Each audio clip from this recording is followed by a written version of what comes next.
before jumping into our next challenge, I wanted to introduce you to our guest judges. Letty T, Executive Wine Editor of Food and Wine magazine.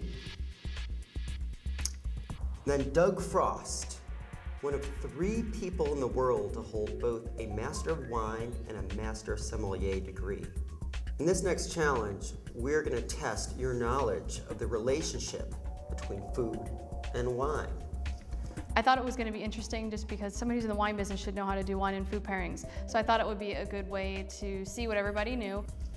So you all know, food and wine can be incredible bedfellows. They can create synergy where both the food and the wine exceed the individual parts. But food could really interfere with the enjoyment of wine too. So for the challenge, we're going to have you compete in 3 teams of 2. Each team will be assigned a 3-course tasting menu prepared by Chef Evan Treadwell of the Dolphin Bay Hotel, with which you'll pair 3 wines. The total you can spend is $175, and you have exactly 30 minutes to buy the wine. When the judges outlined the food and wine pairing challenge, I got pretty excited because that's the type of thing that got me into this business. Now Ross, Taylor, you 2 were our top performers in the last challenge. So you get to choose your teammate first. It just can't be one another. I'd like to work with Alan. I'm going to take the sommelier. Well, that leaves Dan and Lauren. You're the 3rd team. I didn't have a problem with how I was teamed with Dan. It was only fair that the winners of the last challenge got an opportunity to pick who they wanted to work with, and he's definitely a strong player. We've invited 4 additional judges to help us with this challenge. Now combined, they have hundreds, if not thousands, of food and wine pairings under their belts. So you guys need to get this right. After this next challenge, we're going to have to eliminate 2 of you. Good luck.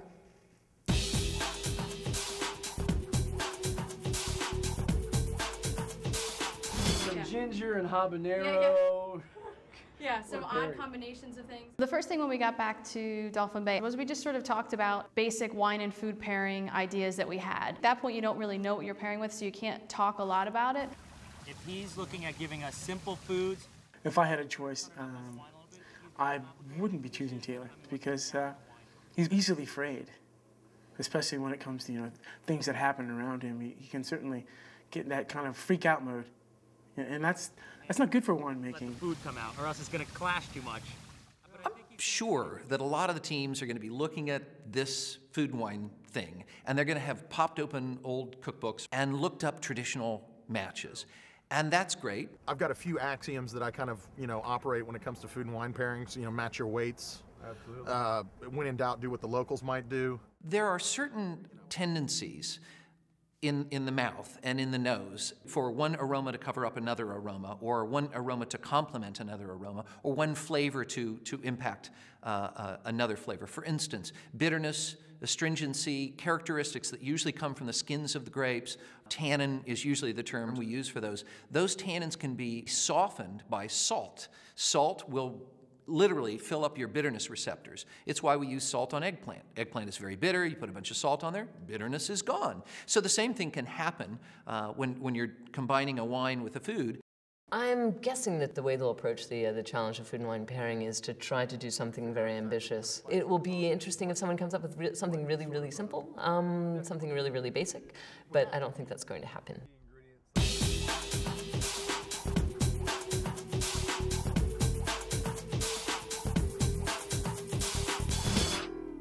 How you doing today?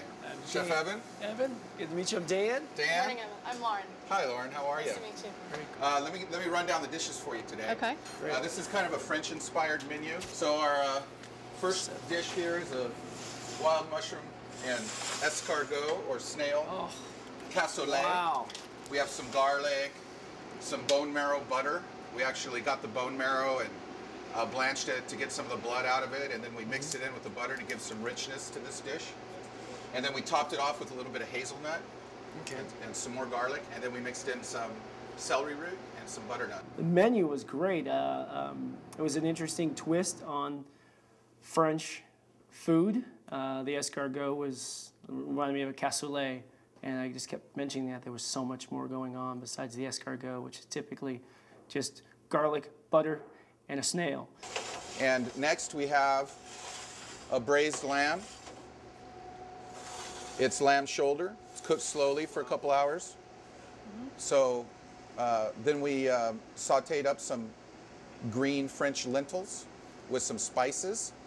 And then we have a classic potato gratin. Some of the spices that the chef chose to use, are always a little challenging, and you're trying to pair the wines with everything on the plate, because when people eat, they don't just sort of eat one portion of the plate and then have the wine. They have a tendency to eat a little bit of everything. So when you're doing a pairing, you really have to try to think of the plate as a whole. So that was definitely a challenge. And this is a chocolate and fig creme brulee. This a little bit of pistachio cream. Some more chocolate on top, and then a homemade fig Newton. Awesome. Homemade fig Newton. Using the pistachio cream, sort of through a curveball instead of it just being a very straightforward creme brulee. I definitely think the chef threw a little bit of a curveball in there.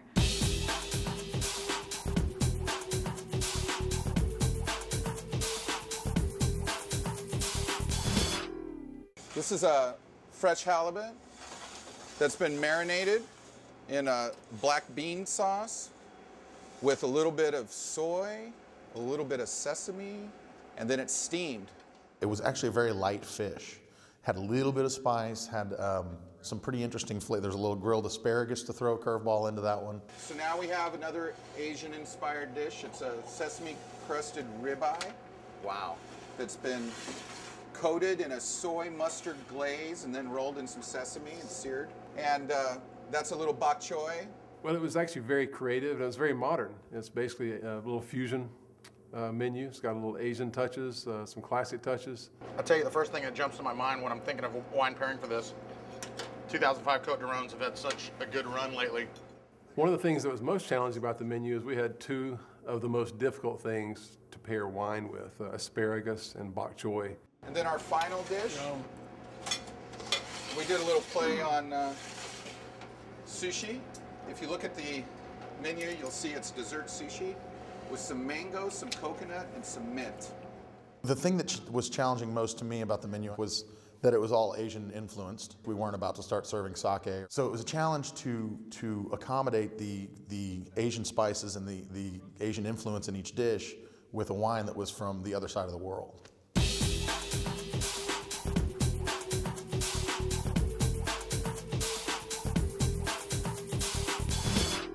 Are you ready to see your menu? Yes, sir. Absolutely. All right. Do you see any food here? I don't. No, chef. That's, No food. What do you see? I see a phone book. I don't know if we're going to be eating that. That's right. You know why there's a phone book here? Because today, you're going to do takeout. A lot of people would think, and in fact said, that this was an easier challenge to do because we got to choose our own menu, when in fact I believe that was a harder challenge because we had to deal with the stress of creating a menu, basically what America eats and takeout, and figure a way of working that into a 3-course menu and pair wine up with that.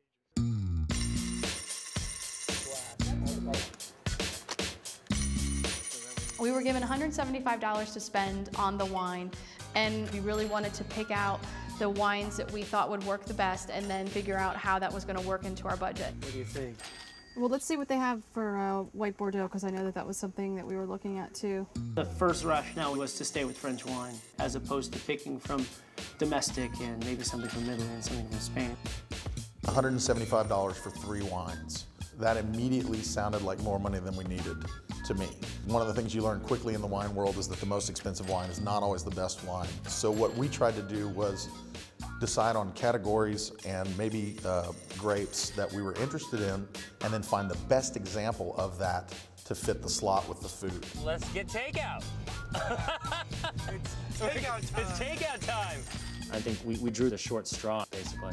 The other teams were able to go into a kitchen and have a tasting, 1, 2, 3. James and I had to go all over St. Louis Obispo and at the same time figure out what restaurant I have to go to and then figure out what entree or what food group I'm gonna get from that and then go to another one again after that. Dry Gewürztraminer. I believe Taylor chose me because he believes that, you know, I have credibility and I absolutely know what I'm doing when it comes to food pairing. Once we got our menu down, we said, this is so crazy for us to have to do this menu at the same time. We need to go with a classic set of pairings.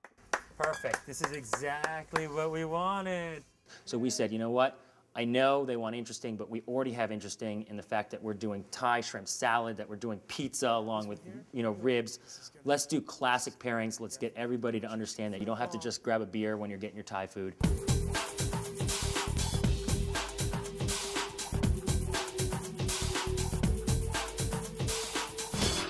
It's time for the contestants to present their wine and food pairings to the judges. 4 guest judges will be joining them to help determine who will remain in the competition. The night of the food and wine pairing was definitely stressful. I think that there's good wine, you know, and food pairing, but in the end, it definitely is subjective.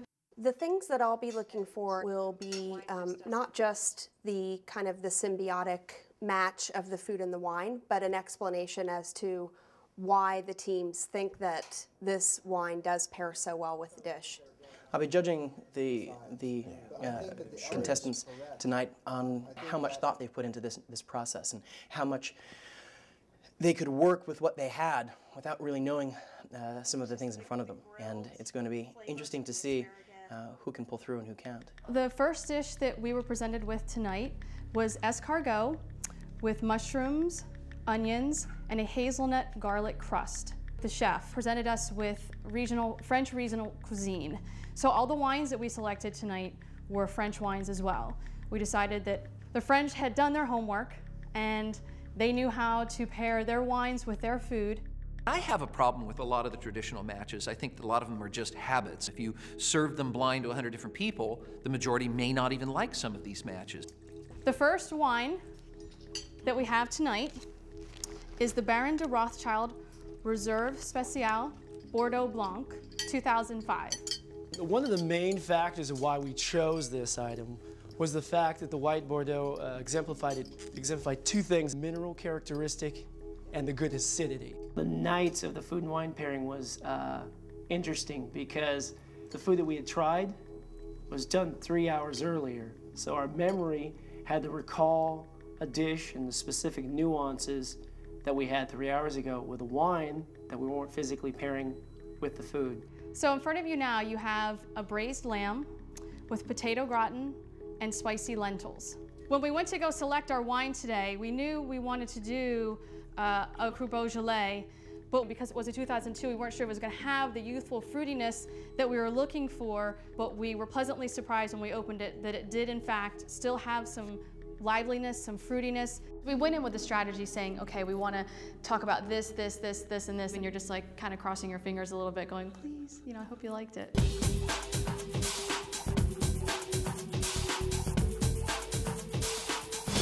This evening, we've got a Pacific halibut steamed in banana leaves with a little soy, sesame, and black bean sauce. Bring out a little hint of garlic. Chef has also paired some fresh blood oranges to bring out a citrus element. And then the final touch to add complexity, a little char-grilled asparagus.